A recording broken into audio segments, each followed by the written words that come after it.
राधा रानी के प्राचीन संदर्भ पर हिंदू धर्म के दो संत आपस में भिड़ गए।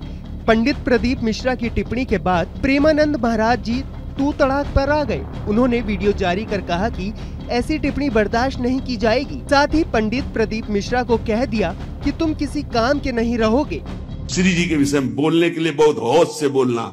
जहाँ श्री कृष्ण महावर रचते हैं वो हमारी श्री जी हैं। अभी तुम किस राधा की बात करता है? अभी जाना कहाँ राधा को? राधा को जान जाएगा तो आंसुओं से वार्ता होती है, बाणी से मुंह खो जाती। कौन रस बाढ़े जहाँ बोली बोली भार रही। वहीं दूसरी ओर खंडवा जिले के ओमकारेश्वर में शिवा महापुराण कथा वाचन कर रहे पंडित प्रदीप मिश्रा ने व्यासपीठ से कहा कि प्रेमानंद जी नहीं बल्कि ब्रिज के सारे संत सीहोर आ जाएं तो सह प्रमाण जवाब दूंगा। माफी की बात करते हो? इस राधा रानी के चरणों में तो मेरी पूरी जिंदगी, मेरा खानदान और मेरा कुटुंब पड़ा है। भगवान कृष्ण के समय पर धेनु में, गायों में धेनु का सुर घुस गया था और धेनु का सुर घुस गया, पूरी गायों को परेशान कर कर, उनको भ्रमित कर कर, तब भगवान कृष्ण पहचान गए थे कि धेनु का सुर है। कई ऐसे इन ब्रजवासियों को भ्रमित कर रहे हैं क्योंकि ब्रजवासी बड़ा भोला होता है, बड़ा सहज होता है। हमने हमारी जिंदगी की जितनी परिक्रमा करी गोवर्धन नाथ जी की, उस परिक्रमा में 1 रुपया भी हमने कभी ब्रज के अंदर पैसा खर्च कर कर नहीं। हमने नियम लिया था कि ब्रज में जितनी परिक्रमा करेंगे ब्रजवासी से मांग कर करेंगे।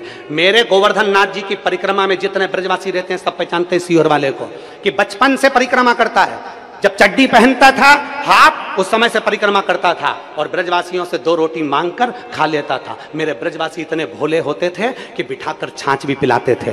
आज उन ब्रजवासियों में कुछ लोग ऐसे घुस गए हैं जो इस शिवपुराण का विरोध करना चाहते हैं, इस व्यासपीठ का विरोध करना चाहते हैं, प्रदीप मिश्रा का विरोध करना चाहते हैं। वो लोग राधा रानी की आड़ में बदनाम करना चाहते हैं और ब्रजवासी इतना भोला है कि वो समझ नहीं पा रहा। आप कहो जिस दिन राधा रानी के चरणों में आकर दंडवत कर लूं, आप बोलो जितने दिन तक राधा रानी के चरणों में पड़ा रहूं, मेरी माँ है वो, उससे मेरा बेर नहीं है। जो कुछ बोलूंगा प्रमाण से बोलूंगा, बिना प्रमाण के कुछ नहीं बोलूंगा। और जिस महाराज को प्रमाण चाहिए, कुबेरेश्वर धाम खुला पड़ा है, आ जाओ और प्रमाण लेकर जाओ। संतों में विवाद की शुरुआत राधा रानी पर प्रदीप मिश्रा की टिप्पणी के बाद से हुई। इसके बाद प्रेमानंद महाराज जी ने वीडियो जारी कर इसका जवाब दिया। दरअसल पंडित प्रदीप मिश्रा ने अपनी कथा के दौरान राधा रानी के मायके पर सवाल उठाया था। उन्होंने कहा था राधा रानी वाराणसी की नहीं रहने वाली थी। प्रदीप मिश्रा ने कहा कि श्री कृष्ण की पत्नियों में से राधा का नाम नहीं है।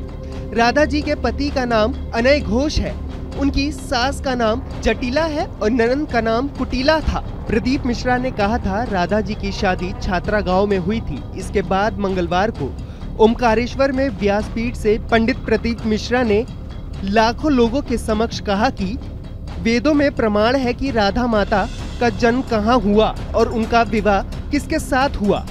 उन्होंने कहा कि सभी संत सीहोर आ जाएं, उनको सह प्रमाण जवाब दे दूंगा।